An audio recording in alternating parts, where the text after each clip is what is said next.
2024 साधारण निर्वाचन रे बीजेपी देइथिबा निर्वाचन प्रतिश्रुति निर्वाचन रे बीजेपी राज्य रे डबल इंजन सरकार आसिले डबल विकास रो नारा देइथिले तथा समस्त भत्ताधारी मासिक भत्ता को 3000 टंका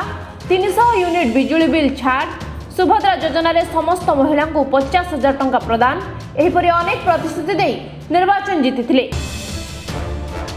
जितिबार 4 मास परे मध्य कौनसी प्रतिश्रुति बीजेपी पालन करुनथबा अभियोग आनी बीजेडी सभापति नवीन पट्टनायक निर्देश क्रमे सारा राज्य में जन जागरण यात्रा अनुष्ठित होउथबा बेले सानखमुंडी बीजेडी तरफरु सानखमुंडी बीजेडी विधायिका प्रार्थनी तथा धराकोट ब्लॉक अध्यक्षा सुश्री गीतांजलि देवी तत्वावधान में जन जागरण यात्रा करुथबा देखिबाकु मिलिछि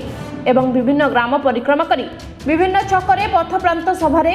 बीजेपी सरकार विरोध में नारा दे निर्वाचन प्रतिश्रुति पालन करुनथबा जनसाधारण को बुझाउथबा देखिबाकु मिलिछि। एने बीजेडी विधायिका प्रार्थनी तथा धराकोट ब्लॉक अध्यक्षा सुश्री गीतांजलि देवी कोन कहउछंती आसंतु सुनिबा। ए जन जागरण जो यात्रा हमर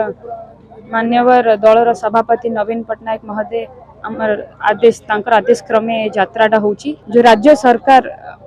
जहाँ भी किसी प्रतिश्रुति देइथिले 4 मास तले निर्वाचन समय रे से प्रतिश्रुति न रखिथिबारु मिछ प्रतिश्रुति लोक मान को दबारु यात्राटा होउची लोक मान को अवगत करेवाकू कि हमर बिजु जनता दल सरकार कोन करिसेंती आ एबर जो राज्य सरकार कोन करिसेंती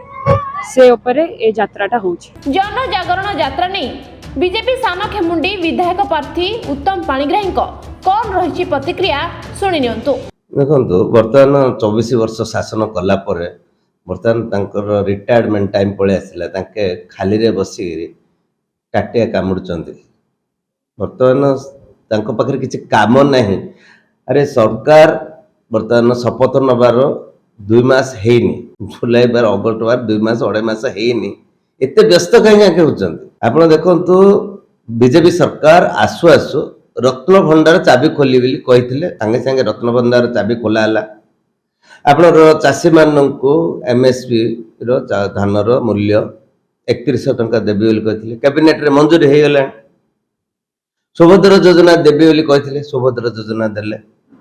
बर्तमान देवा आरंभ होती बर्तमान 2टा किस्ती महिला माने 1 कोटी महिला को 2टा किस्ती सुभद्रा योजना रे प्रत्येक वर्ष 10,000 टंका पाइबे। तो एमाने कौन पे एते व्यस्त होचंदी आपण जो कथा से माने कहउचंदी मुक्त बिजुली हमर योजना अच्छी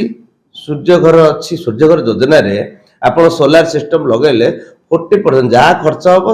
सोलार पैनल उपरे 40% सब्सिडी पाइबे। लाख टाका खर्च कले आप 40,000 टंका सब्सिडी पाइबे 60,000 टंका लगेले आप 300 टंका मुक्त बिजुली